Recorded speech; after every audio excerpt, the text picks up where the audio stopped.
Can you record?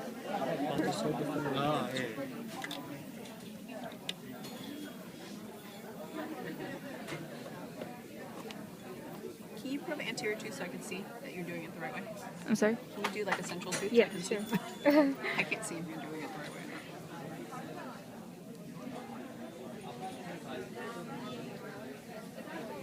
Yeah, it's kind of hard to gauge in these typodonts, but it should be as firm as. No, I'm not pushing you. Okay. I just want to.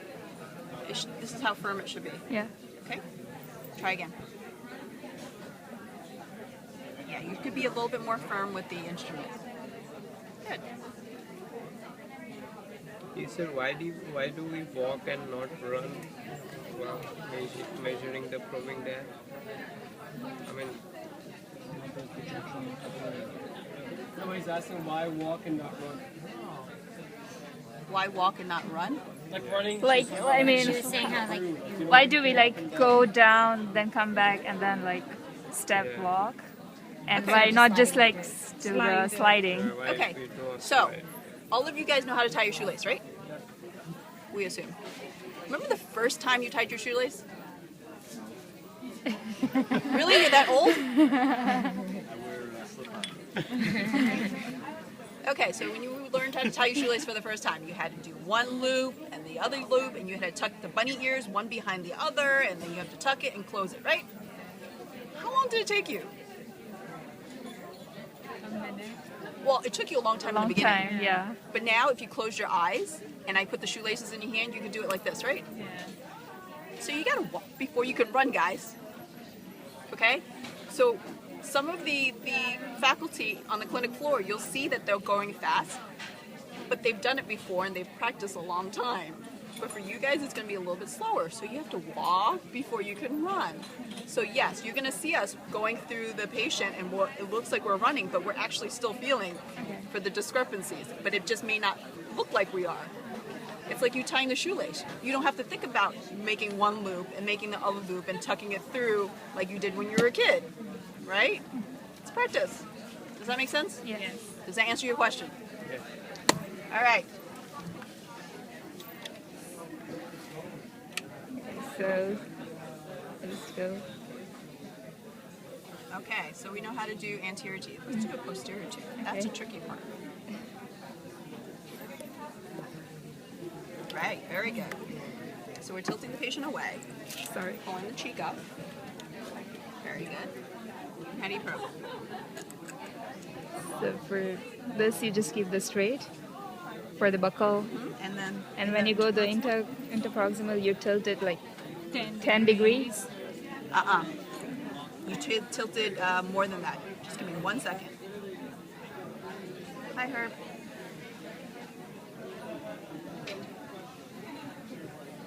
No, I'm teaching SimLab. Yeah, there's a resident down there right now. Okay, thank you. Bye-bye. Sorry, they're looking for me in the clinic and they forgot that I'm up here teaching you guys. So what you do is, why do we angle the probe to go into proximal like this? So it should go below the Coal contact. space. What's into the coal space? Below the Below the coat. Below the below the Below contact. the contact into the coal space. Space. What's the coal space? The non-keratinized part. Why is the non-keratinized different from the keratinized? Why do we care? Because that's where the more calculus gonna be. No, because more. What's that? It's more vulnerable because it's unkeratinized, right? Whereas the keratinized tissue is more vulnerable, is less vulnerable. Okay, so you want to get in there. That's why you see a lot of interproximal bone. So you want to get interproximal here, angle it at a 45-degree angle, and you want to straighten it up. Oh, okay. Okay, to the 10 degrees, and then you take your measurement. Can you show that again? You guys are too funny. You guys should have been learning this all along. So you have 45-degree angle, and then you straighten it up to get the measurement. What are the markings on the probe? 1, 2, 3, 4 and 6 missing. Yeah, 4 and 6 is missing from Okay. 1 to 10. Okay, just so you know. Okay, are we done with the probe? Yeah. Okay. So what's the next instrument we need to know? Neighbor's probe. I heard that was another test question today. Neighbor's probe? I don't remember. Okay. Thank you. Okay, so how many furcations do we have mandibular molars? One. How many furcation involvements?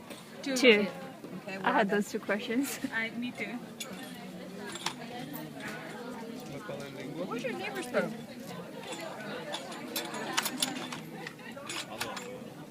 Dude, you don't have one. Oh, those are. It's a separate. Separate one, yeah. Oh. Yeah. Can someone give me a neighbor's probe? There's one right here. Here. I need one. There you go. Thank you. I'll put it back, whoever's it is. Okay, neighbor's probe. Let's go. Help me find the two on the bottom. Oh, how many on the top? Let's do the bottom first since you identified the bottom. Okay. So if we're working on bottom teeth, again, Two. tilt down. There we go. There's light, so you can see.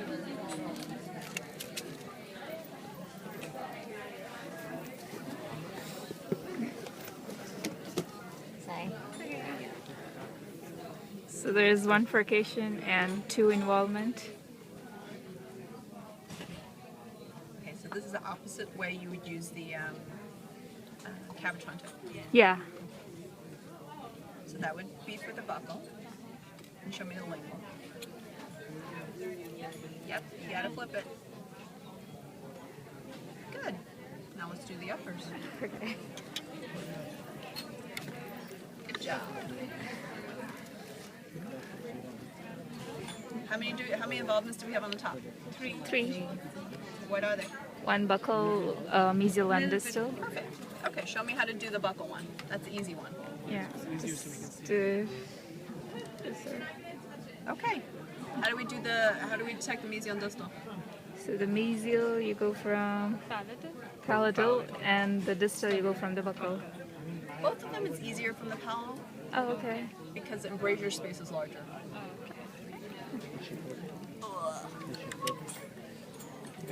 So mesial. That's the mesial or the distal? No, Oh, it's fine. mesial. Show me how to do the distal. There you go. All right. Got it? So you flip for all of them. Yeah, mesial, distal, and buckle. Yeah. You have to flip it. All right. So I don't even need to show you. You guys have this instrument back.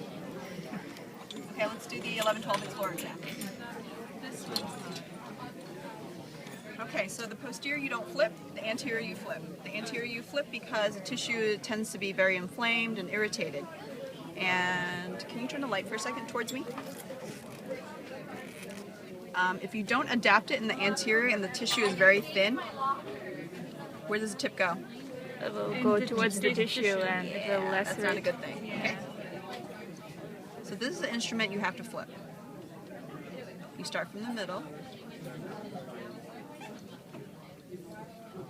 And you flip. Okay? On the posterior, you don't need to flip, okay? Start from the midline. And then you rotate.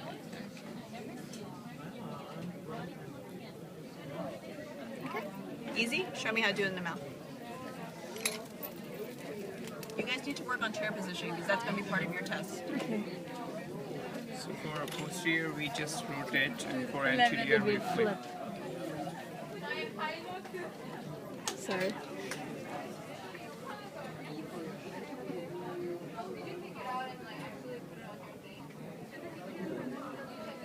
This for Flip. and the flip for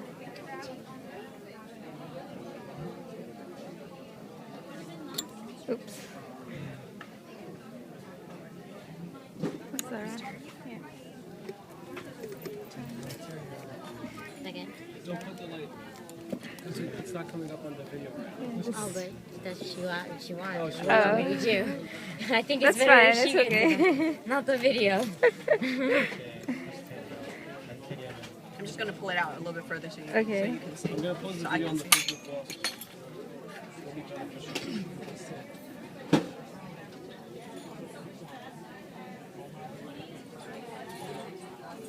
Nope. That's the wrong one, right? You know. Oh yeah. Yeah. Rotate it. Yeah, you just do this and then this. Yeah. So the shank should be fell to the long axis at the end, or mesial or buccal when we end it, right? Open-ended must be. Well, it depends if she gets parked. If she does, that would be okay. Then scalar. Doesn't, I'll live with that. See, I'm breaking you the habit. Yeah. Make sure you have a finger rest. You see she has a finger rest? Always have a finger rest, guys. So I would use the smaller end on the lower anterior teeth, okay? Because it fits better. Like this. Like this. Okay? This one is more for like the upper teeth or like the canine, where you have a little bit more space.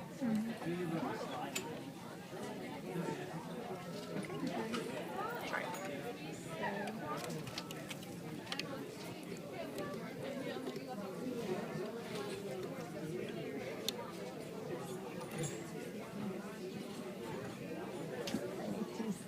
She needs a little space, guys.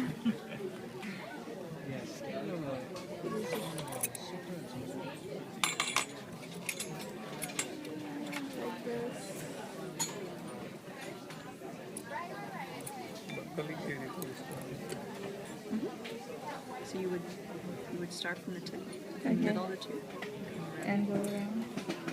just turn the other way. Oh, okay. Start from the tip and then go.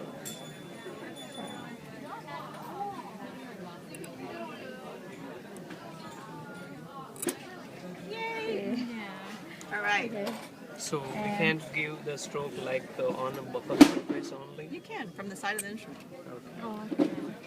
Okay, so the next two instruments is going to be used exactly the same way, okay? The 204S and the universal.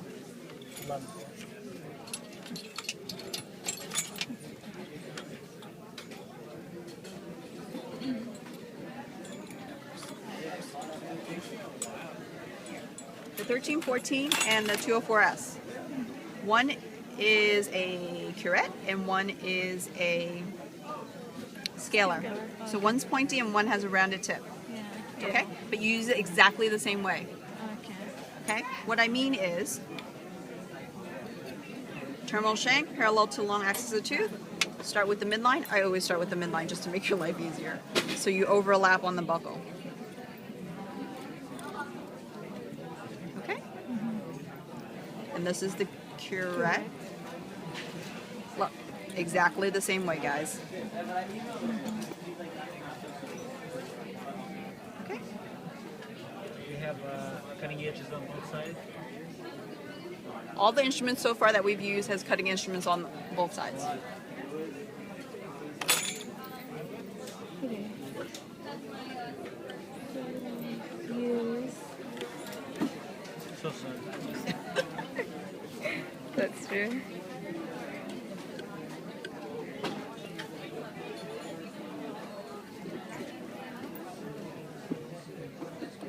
Very nice, okay.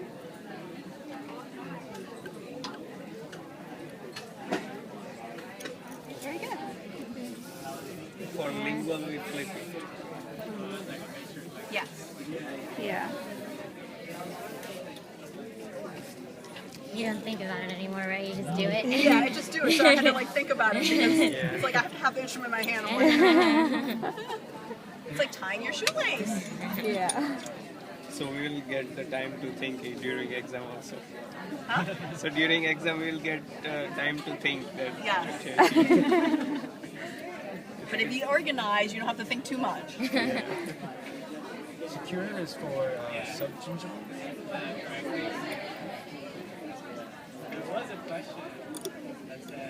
Hi, Herb.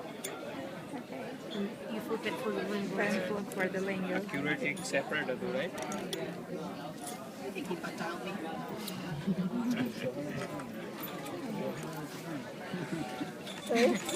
I understand it though. Yeah, you. It's done. And then we have the braces. Gracies, we're up to the I mean, Grace got their own, right, David? Grace got their Yeah. own language. All right, anterior Gracies. What number? 3, 4. 3, 4. Let's try the 3, 4. Where's the 3, 4 used? Anterior. Substantive. Okay, how do you know which end is the cutting edge? There is, See it. Can you feel it? like while looking, you can see. Can I Like- test it on you? Can I test it on you? On yourself, can you feel it? On your nail? Really? You want to take off your glove? You want me to try? On an HIV patient, you want me to try on your finger? There's a blade kind. These That's why you dull. tried before. Oh, yeah? You want to F now? What's your name again? No, no. That'll make us sad. Okay, do any of you It guys has cook like here? a blade or Okay, so if when your blade is dull, is it shiny or is it dull? it's dull. Really? When's the last time you cooked? If you look at the edge of the blade, if it's shiny, is it sharp or dull? Sharp. Yes, when it's dull. When it's shiny, that means all the sharpness is gone and it's reflecting Oh light. yeah. Come on, that makes sense. And the other way you... When it's shiny, it's dull. When it More rough is more sharp. Okay, Yeah. so when it's dull, does not reflect light, that means it's sharp. That's one way to tell. The other way you can tell is... You don't have a flower. Pen or something. Yeah, oh, you have this. Yeah. Okay, if it catches the edge, it means it's sharp. This is not the cutting edge, so it's going to slip. See? So can we use that during the practice? No. That's to see if you need to sharpen your instrument or not. How you tell during the exam is it's your lower is your cutting edge, guys. If you hold the instrument up, you see where the instrument is tilted? The lower edge is a cutting edge. Okay. Because you see it's tilted this way. Uh-huh. This is the cutting edge iron. So you have to look like the face, which is tilted. Okay, so this is the cutting edge, right? Yes, this one's the This lower one is the one. Yes. cutting edge. Okay. Can you see it? So you have to see the face. And it is slanting like Yeah. this. So this is the cutting edge. The lower one is the cutting edge. Okay, All right. but then So you see. So you have to look at the see. face. Do you need to see? Okay, so the lower part of the face. So it's slanting like this. So this is the cutting slanting thinner portion is edge. Yeah. Okay, so in the anterior, you need to flip. Okay. Okay? So lower edge, cutting edge. So you inactive, down, active. Inactive, down, activate. When you activate, the long axis is parallel with the long axis of the tooth. Okay? Can you show that one more time? So this is the distal. When it's active, it's parallel with the long axis of the tooth. Inactive, active. Inactive, active. Like, So you got flip. that's on the proximal surfaces? Only on the proximal? No, you could do the anterior. I mean, facial, on the facial, how could you use it on the facial? Yeah, it's kind of hard, but here, like that. You can, it's just... it's like 11, 20 Explorer. 11, 12 Explorer, you mean? Yeah? What you did say? Like you have to flip it and then tears like you have to flip the Oh, Explorer. this is so hard.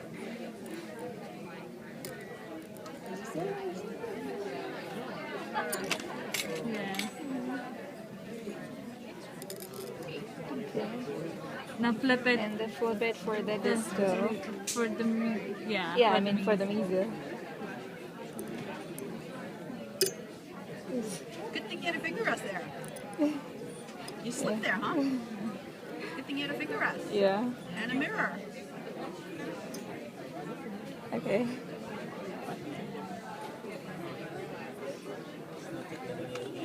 Yeah, it's not. That's what I was looking at.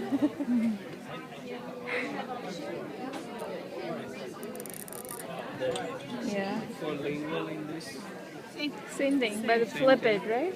Yeah. flip for lingual. It's like Chris. So it will be Used on the measle on the buccal. but It's going to be on the distal side, yeah.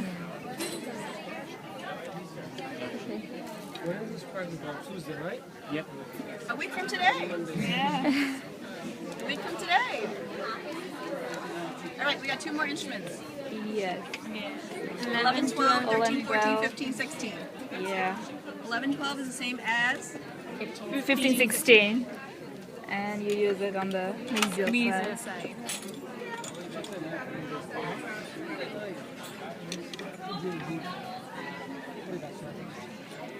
So you look, check for where the angle is, where the cutting edges. Okay, inactive going down. You see how it hugs the tooth as it's going down? Activate, coming up, parallel with the long axis of the tooth.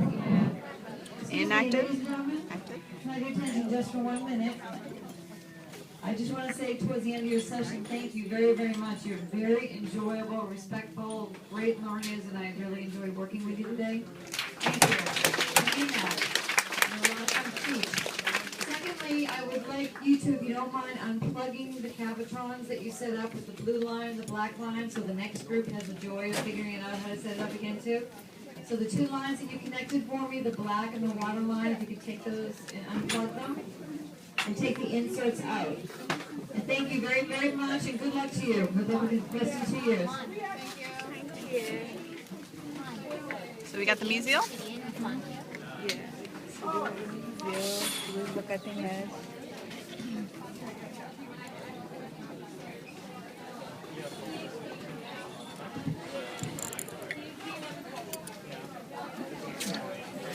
Yeah.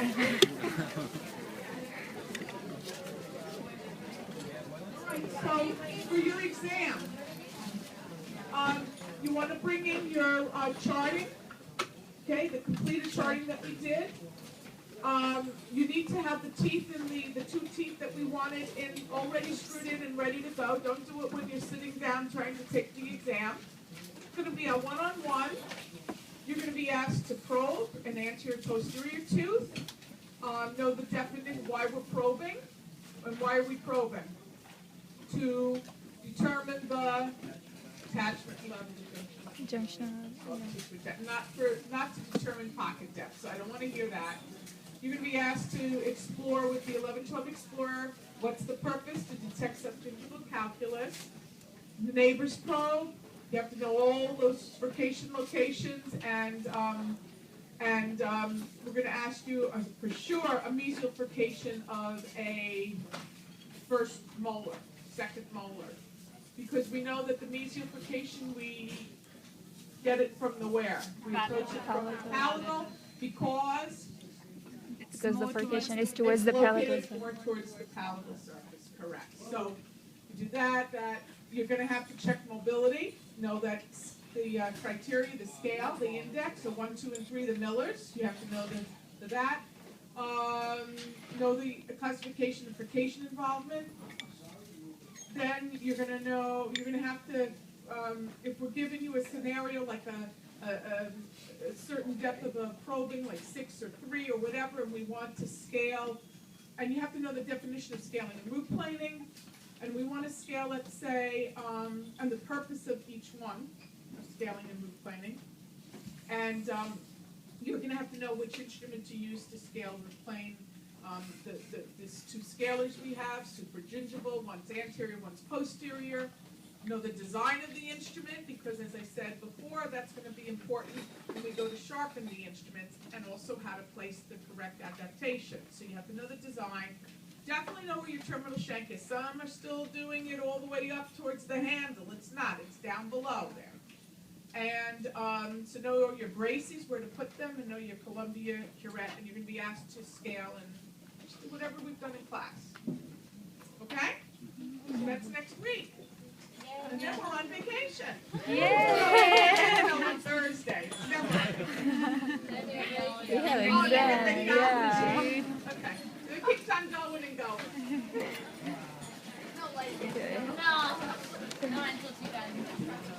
Very good using.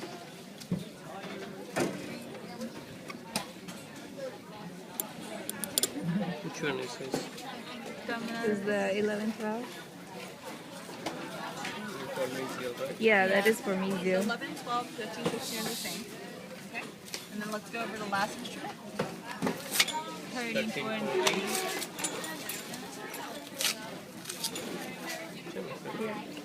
3. So check to see where the cutting edge is. Uh-huh. Hug the tooth, going down. And Turn to activate and pull. Okay. Okay.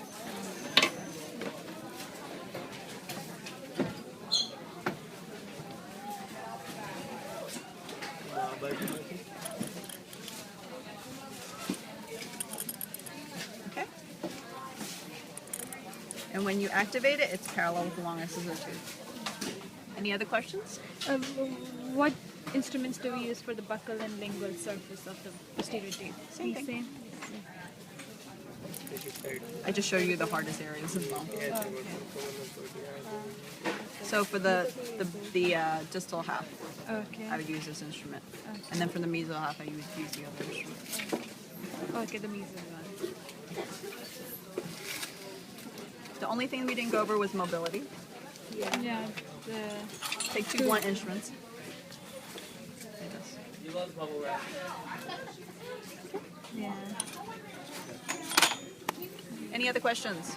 No. Chair positioning. place it on the posterior, Just like that. just like that. So you have to retract the cheek really well. Thank you for demonstrating today. Thank Your you. classmates should appreciate that. Thank you. You're welcome. Have fun.